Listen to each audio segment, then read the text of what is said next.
नमस्कार, मेरा नाम है ओम प्रकाश यादव और आप देख रहे हैं वॉइस ऑफ रिपब्लिक। क्या प्रशांत किशोर का जन सुराज पद यात्रा एक सामाजिक आंदोलन का रूप लेता जा रहा है?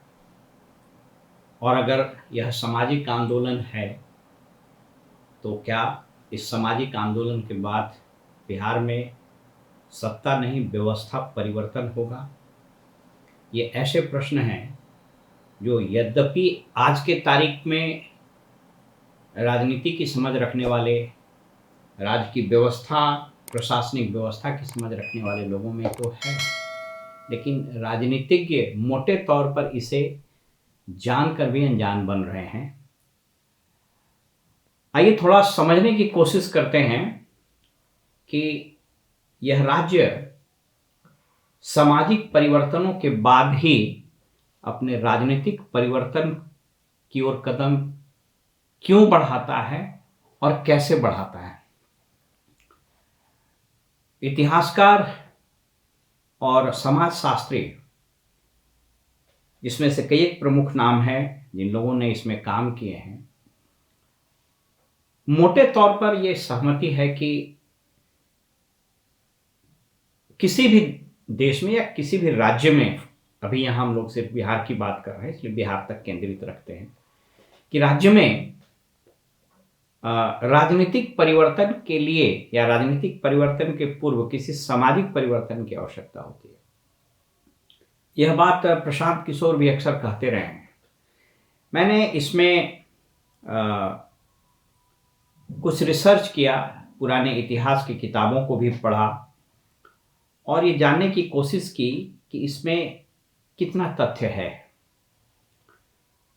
तो जब इस ट्रेंड को समझने का प्रयास किया तो वास्तव में एक मोटे तौर पर ये रुझान समझ में आता है कि सामाजिक परिवर्तन के लिए या सामाजिक क्रांति, मतलब आप सोशियो इकोनॉमिक और रिलीजियस मूवमेंट कह सकते हैं, कि क्रांति जब होती है तभी उसके बाद सामाजिक परिवर्तन के साथ साथ राजनीतिक परिवर्तन होते हैं। यह मोटे तौर पर उस ट्रेंड से स्पष्ट दिखता है। मैंने जब इतिहास के पन्नों में नज़र डाला तो सबसे पहले बिहार में जो सबसे पहला सामाजिक आंदोलन हुआ था उसे जनेऊ आंदोलन बोलते हैं। यह 1920 से 30 तक चला है। इस जनेऊ आंदोलन के जो जनक थे, जो लीडर थे, उनका नाम था त्रिवेणी सिंह। ये यादव समाज से आते थे और मूलतः ये शाहाबाद रीजन के रहने वाले थे। आप सब लोग जानते हैं कि जनेऊ एक उपनयन संस्कार भी बोलते हैं, एक सेक्रेट धागा है जिसे आमतौर पर यह समझा जाता है कि अपर कास्ट के लोग पहनते हैं। तो त्रिवेणी सिंह जी ने यह आंदोलन शुरू किया। बाद में 1933 में त्रिवेणी संघ के रूप में वो बदल गया और इसमें मुख्य रूप से उस समय पिछड़ों और दलितों में जो सबसे प्रमुख 3 जातियां थी, यादव, कुर्मी और कोयरी। तो चूंकि यादव थोड़े मार्शल रेस के होते हैं तो उन्होंने लीड किया और उसमें कई हिंसक आंदोलन भी हुए। लखीसराय के पास एक लाखोचक गांव है, उसमें कई एक इतिहासकार और पत्रकार के दर्ज है। वहाँ चूंकि संयोग से मैं उन इलाकों में पोस्टेड भी रहा तो वहाँ के वृद्ध लोग बताते हैं बड़ा खूनी संघर्ष हुआ था। उस इलाके के जो जमींदार थे उनके नेतृत्व में बड़ा खूनी संघर्ष हुआ था। बहरहाल उस पर हम पूरा ये नहीं कर रहे हैं। आपको याद होगा कि उसी पीरियड में गांधी जी का आंदोलन भी चल रहा था, गुलामी का वो दौर था। लेकिन उस जनेऊ आंदोलन ने पहली बार राजनीति में, पॉलिटिकल सिस्टम में बैकवर्ड्स इन जनरल और यादव, कुर्मी और कोयरी इन पर्टिकुलर को एक स्थान देना शुरू कर दिया था।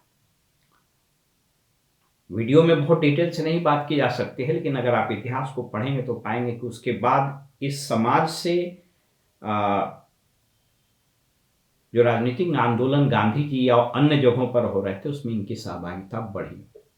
आप सब लोग को पता है कि उसके बाद फिर आज़ादी का आंदोलन आगे बढ़ा और वो सब कुछ हुआ, देश आज़ाद हुआ। हम cut the story short Bihar centric बात करते हैं। आज़ादी के बाद आप सब लोग जानेंगे कि और जानते हैं कि कांग्रेस का शासन रहा, और कांग्रेस के शासन में मुख्य रूप से कांग्रेस पार्टी के यानी बीपीसीसी के अध्यक्ष और मुख्यमंत्री, इस सूची में अगर आप उठा के आप देखिएगा तो आप पाइएगा कि कांग्रेस के प्रेसिडेंट में मतलब मोटे तौर पर 2 मुस्लिम को छोड़कर मतलब 1985 में पहली बार एक दलित समाज का प्रेसिडेंट बना डूमरलाल बैठा, और इसके पूर्व लगातार कांग्रेस के जो अध्यक्ष रहे वो अगड़ी जाति से ही रहे, 2 मुस्लिम उसमें रहे। और मुख्यमंत्री की सूची में अगर आप देखेंगे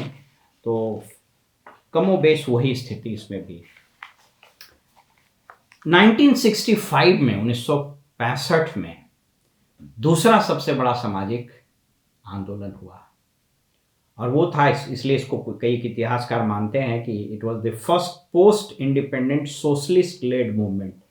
ये मुख्य रूप से कांग्रेस के विरुद्ध था, कांग्रेस के भ्रष्टाचार, महंगाई, फीस की बढ़ोतरी, इस पर एक आंदोलन हुआ। और इस आंदोलन के बाद आप पाएंगे कि जो स्टेट का रूलिंग एलिट था उसमें धीरे धीरे समाजवादियों का समावेश होना शुरू हुआ, और उसके बाद फिर आज के दौर में गैर कांग्रेसी सरकार भी कुछ समय के लिए बनी। तो ट्रेंड ये एस्टैब्लिश होता है कि जो सामाजिक आंदोलन होते हैं उसके बाद सत्ता में या तो भागीदारी बढ़ती है या फिर सत्ता का परिवर्तन एज सच होता है। लेकिन इस राज्य में जो सबसे बड़ा सामाजिक आंदोलन हुआ वह जयप्रकाश जी के नेतृत्व में हुआ 1974 में, जनेऊ तोड़ो आंदोलन। बहुत लोग नहीं भी जानते होंगे, ये सिताब दियारा उनके गांव से शुरू हुआ और दसियों हजार लोगों को जेपी जी कास्ट तोड़ने का आंदोलन शुरू किए। लोग बताते हैं कि कई एक क्विंटल जनेऊ तोड़ दिए गए। युवा टर्क के रूप में जाने वाले चंद्रशेखर जी उस सभा में मौजूद थे, और बाद में वो आंदोलन धीरे धीरे कांग्रेस के मिसरूल और फिर इमरजेंसी वगैरह से बढ़ते हुए संपूर्ण क्रांति में बदल गया। और आप सब लोग जानते हैं कि सामाजिक क्रांति, जो संपूर्ण क्रांति हुई, उसने इस राज्य के पूरे पॉलिटिकल सिस्टम में ही उथल पुथल कर दिया। और जो एक रूलिंग एलिट था, कुछ परिवारों के और कुछ जातियों के हाथ में ही जो पूरी सत्ता व्यवस्था थी, उसको चुनौती दिया। कई एक नेता उससे निकले। इनफैक्ट अगर आप कहें कि 90 के दशक में जितने भी नेता आए, चाहे वो लालू जी हुए, नीतीश कुमार जी हुए, सुशील कुमार मोदी जी हुए, वशिष्ठ नारायण हुए, शिवानंद तिवारी जी हुए, कई एक लोग, वृषण पटेल और बहुत सारा नाम है, वो पूरा एक खेप तैयार हुआ 1974 के उस आंदोलन से। उसके बाद फिर आप सब लोग को पता है, इमरजेंसी के बाद इस राज्य में एक और बहुत बड़ा परिवर्तन हुआ, और बीपी मंडल जी के नेतृत्व में एक आयोग 79 में बना, जिसको हम लोग मंडल आयोग बोलते हैं। उस मंडल आयोग के बाद उसकी सिफारिश क्यों तो 80 में ही आ गई थी, लेकिन वो सिफारिश फिर लागू नहीं हुआ। और 1990 में एक ऐसी परिस्थिति बनी कि मंडल आयोग की सिफारिश लागू की गई।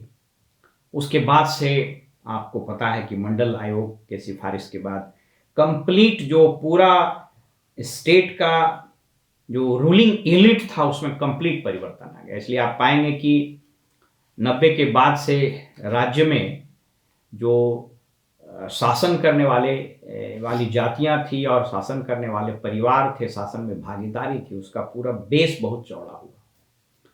लेकिन आप टेक्निकली आप कह सकते हैं कि 77 के बाद कोई बहुत बड़ा सामाजिक आंदोलन, या अगर 90 को भी मान लें, मंडल आयोग के प्रो और अगेंस्ट में जो आंदोलन हुआ, अगर उसको भी मान लें, तो 90 से लेकर के अब 2024 होने को आ रहा है, ये लगभग 34 वर्षों में बिहार में कोई बड़ा सामाजिक क्रांति नहीं हुआ है। और कदाचित यही एक कारण हो सकता है कि बिहार में जो प्रशांत किशोर भी कहते हैं, और ये तथ्य भी है कि करीब 1400 से 1500 परिवार ही है जो इस राज्य में पॉलिटिकल इलीट है, जो राजनीति में वो और या उनके परिवार काबिज हैं। और इसने एक पूरी व्यवस्था को, स्टेटस को बना दिया। अगर आप इस चुनाव को भी आप देखिएगा तो यह चुनाव बेसिकली स्टेटस को में ही इंटरनल एडजस्टमेंट का चुनाव था। हम लोगों ने इस बार चुनाव में बहुत एक्सटेंसिव जगहों पर घूमा और लोगों से बात भी की, खास करके यंगस्टर्स, महिलाओं और स्टूडेंट्स, अनएम्प्लॉयड बच्चों में।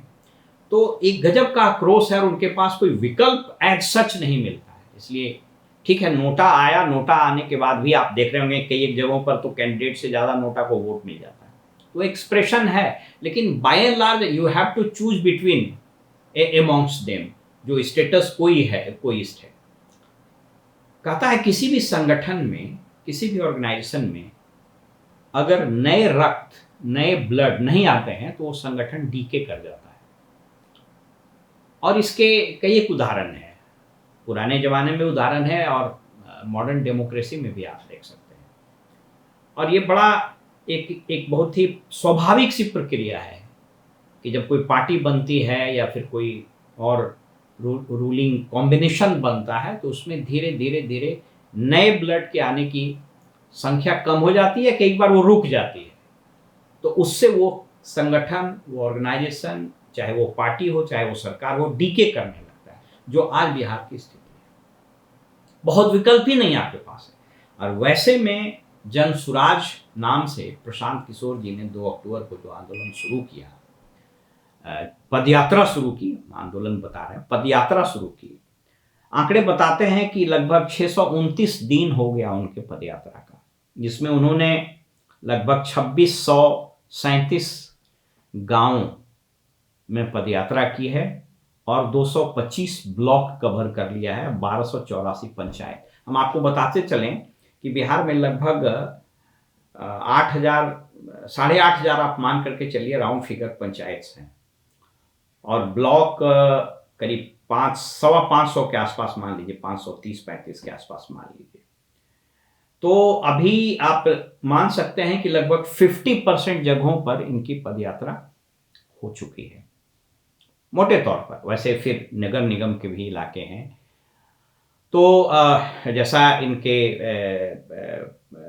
अलग अलग भाषणों में ये बताते हैं कि आगामी 2 अक्टूबर को शायद पार्टी की घोषणा की जाएगी। बहरहाल वो विषय नहीं, विषय क्या है कि इन्होंने जिन मुद्दों को उठाकर सामाजिक रूप से जागृति और राजनीतिक रूप से जागृति की बात लोगों को बताना शुरू की है, क्या वह धीरे धीरे एक सामाजिक क्रांति का रूप ले रहा है या लेगा?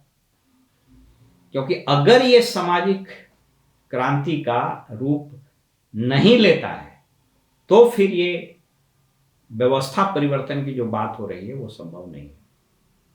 क्योंकि आप याद रखिए, समाजशास्त्र में एक स्थापित नियम है कि अगर सामाजिक कारण एक हो तो सामाजिक परिणाम भी एक आते हैं। राजनीति में भी अगर वो कारण एक हो तो उसका परिणाम एक आता है।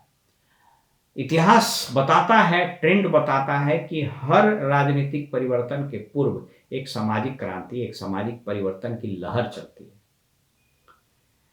अब इन्होंने जिन मुद्दों को उठाया है, जिन बातों को उठाया है, वो सामान्यतः कोई पॉलिटिकल पार्टी बोलती तो है लेकिन वो उस रूप में बात नहीं होती है।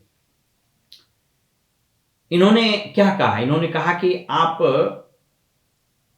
अपने बच्चों का मुंह देकर के वोट देते हैं। आपने जिन चीजों को देकर के दिमाग में रख करके वोट दिया वो आपको मिला। अगर आपने अनाज को 5 किलो अनाज पर वोट दिया तो अनाज आपको मिल रहा है। कभी आपने शिक्षा पर वोट दिया, कभी आपने बेरोजगारी पर वोट दी, क्या कभी किसी आपको अपने बेटे की फिक्र है कि नहीं? मतलब जिन बातों को वो कह रहे हैं वो लोगों को टच कर रहा है कि बात तो सही है भाई, कि अगर हमारे बच्चे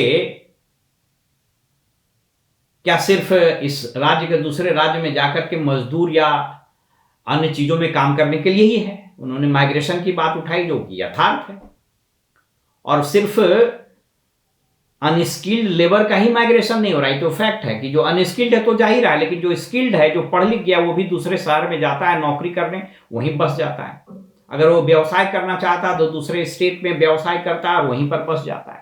तो एक तरह से कैपिटल का भी माइग्रेशन और फ्लाइट हो रहा है, ब्रेन का भी फ्लाइट हो रहा है, और अनस्किल्ड और लेबर का भी फ्लाइट हो रहा है।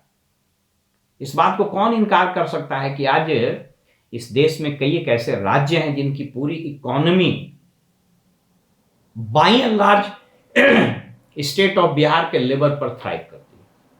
चाहे वो पंजाब का एग्रीकल्चर सेक्टर हो, चाहे बेंगलोर जैसे बड़े शहर का आईटी हब हो, चाहे मुंबई में टैक्सी चलाने वाला हो, कलकत्ता में टैक्सी चलाने से लेके आप जहां उठाइए ये लोग मिलेंगे। तो इसकी बात उन्होंने की है। इन्होंने स्वरोजगार की बात की है कि हम पूंजी दे करके, आप अगर फैक्ट्री यहां नहीं लग रहा है तो क्यों नहीं लगे। एक बात मैं इनका सुन रहा था और जो कि बहुत तथ्यपरक भी है कि ठीक है, महागठबंधन एनडीए की सरकार बनी, मोदी जी ने बिहार के विकास के लिए कितनी मीटिंग की, बात तो इतनी सही है। फैक्ट्रियां तो महाराष्ट्र में ही लग रही है, फैक्ट्रियां तो गुजरात में ही लग रही है, फैक्ट्रियां तो ऐसे जगहों पर लग रही है। यहाँ लाख बात कर लें नीतीश जी या और कोई भी, फैक्ट्री तो लगा नहीं। बेरोजगारी की तो वही समस्या है। तो इन जिन चीजों को इन्होंने उठाया है कि अपने परिवार को देखिए, अपने बच्चों का मुंह देखिए, पढ़ाई की बात कहिए, चिकित्सा की बात कहिए, रोजगार की बात कहिए, और जिस तरीके से ये, मतलब आप सोच करके देखिए, 329 दिन यानी लगभग 2 साल से थोड़ा कम है, आप 1.5 साल से ज़्यादा कह सकते हैं, कोई आदमी अगर चल रहा है। और याद रखिए कि पदयात्रा यह एक ऐसा टूल है जो आपको 2 तरीके से मदद करता है। पहला, आपको चीज़ों के ऑन द स्पॉट परसेप्शन और उसको एप्रीहेंड करने में मदद करेगा, उन चीज़ों को उसी रूप में समझने में मदद करेगा। और दूसरा, ये आपके व्यक्तित्व में, आपके सोच में, आपकी कार्यशैली में बिल्कुल, जिसको बोलते हैं पैराडाइम शिफ्ट कर देगा।